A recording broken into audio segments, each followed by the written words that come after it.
Welcome to this special press conference on Operation Sindoor. We will begin with opening statements by the three senior officers to my right here, who have been directly overseeing operations during Operation Sindoor. We have Lieutenant General Rajiv Ghai, Director General Military Operations, who will cover the aspects related to land domain. Air Marshal AK Bharti, to his right, Director General Air Operations, will provide insights on the air domain.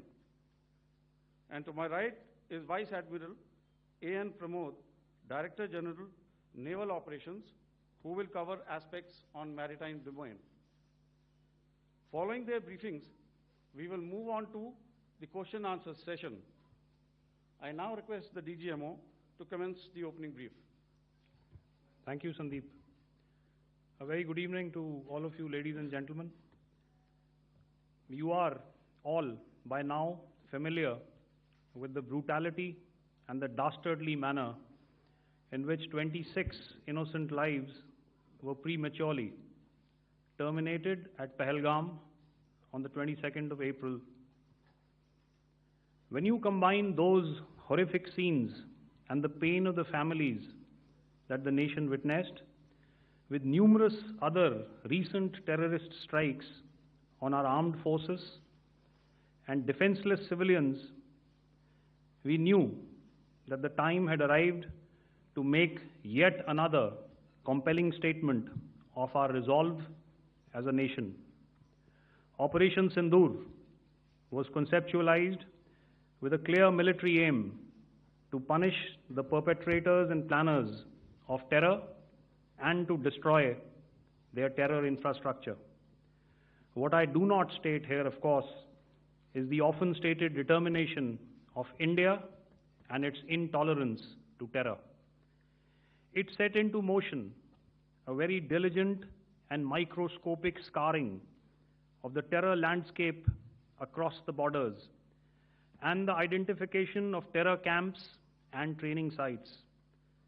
The locations that emerged were numerous, but as we deliberated more, we realized that some of these terror hubs were now bereft of any presence and had preemptively been vacated, fearing retribution from us.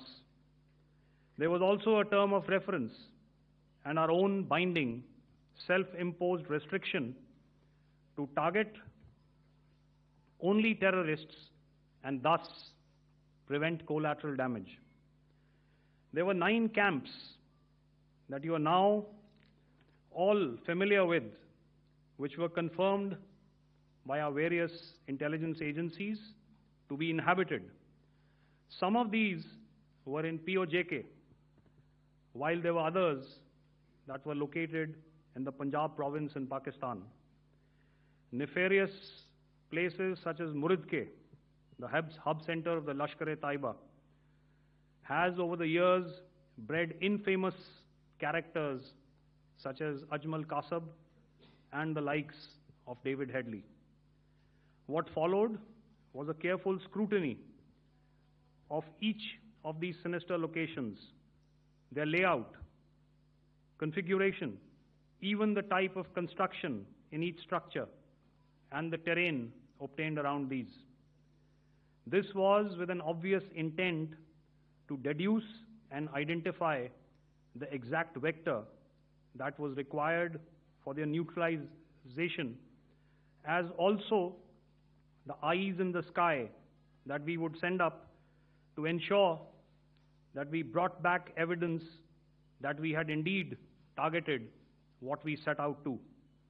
The precise images of these engagements on that fateful and historical night have already been showcased during the first press statement on the 7th of May that was helmed by our Foreign Secretary.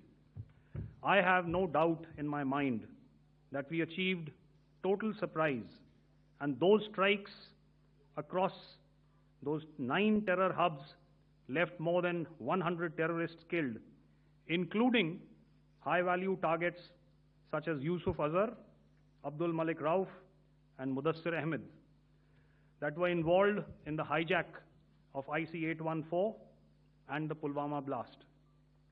The line of control was also violated soon after by Pakistan, and the erratic and rattled response of our enemy was apparent from the number of civilians, inhabited villages, and religious sites such as Gurudwaras that were unfortunately hit by them, leading to a sad loss of lives. The Indian Air Force played a major part in these strikes by engaging some of these camps, and the Indian Navy provided wherewithal in terms of precision munitions. The Indian Air Force obviously had their assets up in the sky, and I will here request Air Marshal Bharti, the Director General of Air Operations, to detail for you the methodology that the men in blue adopted to successfully manifest this mission. Thank you, Rajiv. A very good evening, ladies and gentlemen. It indeed is a difficult time that we have to come here like this and brief you. We could have done without this, but we had no choice. As the DGMO has detailed, the event was precipitated by the dastardly act at Pahalgam. The sequence of events have already been detailed. We carefully selected the targets, and out of the 9 selected targets, the target systems that were given to the Indian Air Force were the notorious training camps at Bhavalpur and Muridke, these being further from the international boundary. Through critical target system analysis, we analyzed what was to be done to annihilate these targets and plan to engage these targets with precision air-to-surface guided munitions so as to avoid collateral damage. The modalities of planning process I will not go through at this instant. However, what I would like to show you is the results that we achieved through our targeted airstrikes. Could I have the second slide, please?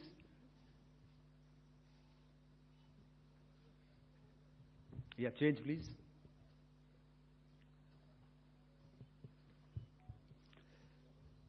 Okay. This is what the terror infra at Muridke looks like.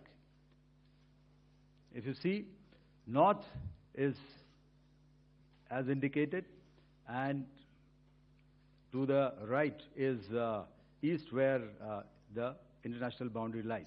Could we have the next slide, please?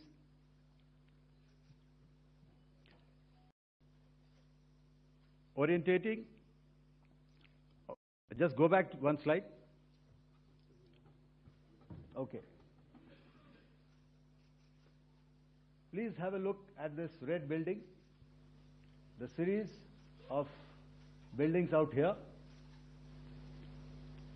and this empty ground. Next.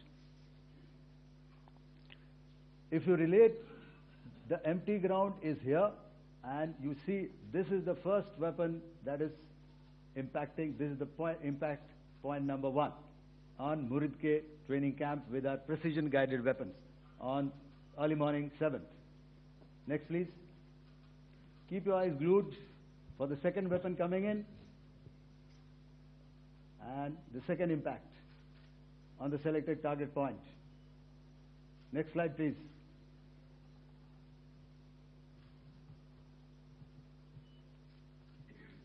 Third weapon, third impact. Continue.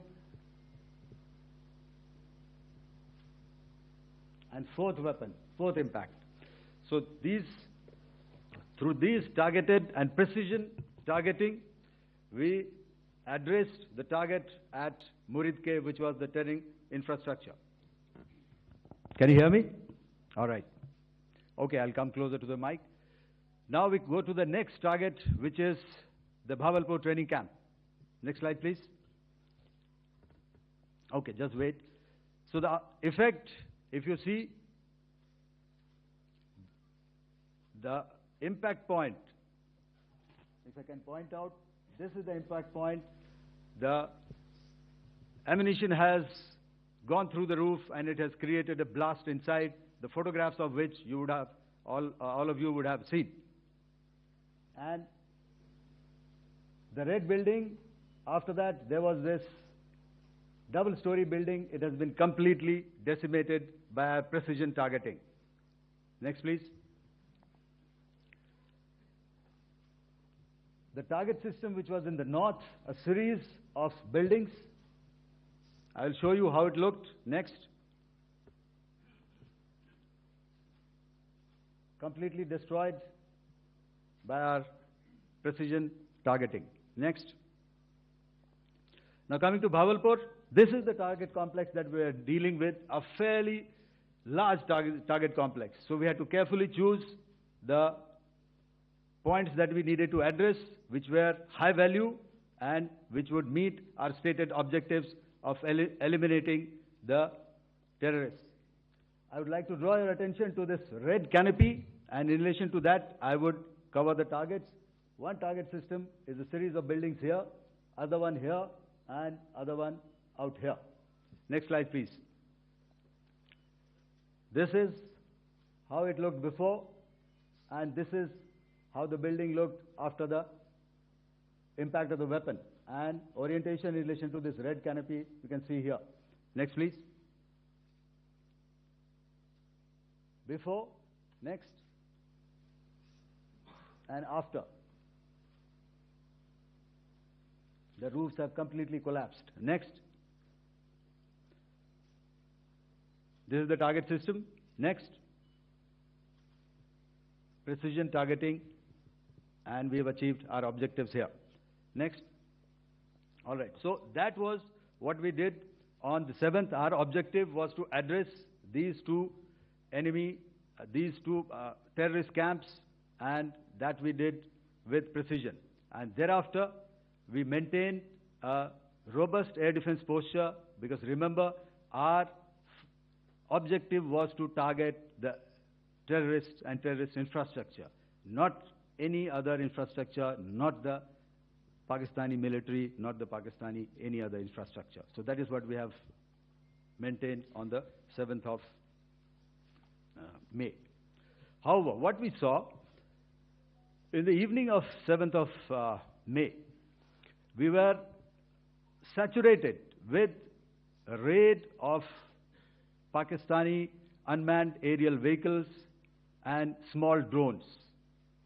And these came in waves in our civilian areas, over our military installations, and all of them were successfully intercepted.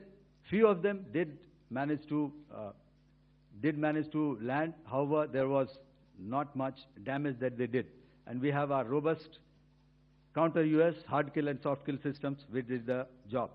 However, the difference here was that we had targeted the terrorists. The adversary now has targeted our civilians and the military infrastructure. So it had to be responded to. So in a quick and calibrated response, that very night, we struck their radar installations at Lahore and close to Gujranwala, the LYT installation, to indicate to him that we are ready, yet we do not want to escalate. Our fight was with the terrorists and not with the Pakistani military establishment. Thank you. Thank you.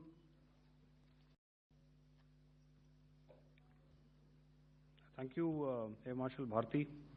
So, ladies and gentlemen, he's outlined operations not only on the night of 6th and 7th of May, when Operation Sindoor commenced, but also on the subsequent night. Being well aware and familiar with the congenital and impulsive nature of our adversary, and even though we did attempt to reach out and communicate our compulsions to strike at the heart of terror to my counterpart in the immediate wake of Operation Sindoor. The request was brusquely turned down, with an intimation that a severe response was inevitable and in the offing. We were, of course, prepared. Operations on the 7th and the 8th, Air Marshal Bharti spoken about. On the night of 8th and 9th of May, they flew drones and aircrafts into our airspace all across the borders and made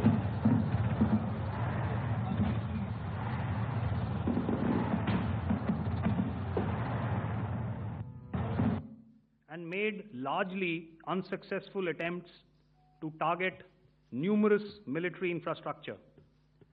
Violations on the line of control by Pakistan also commenced yet again and precipitated into fierce arty engagements. The air operations on the night of 8th and 9th of May, I'll yet again request the DG Air Operations to cover.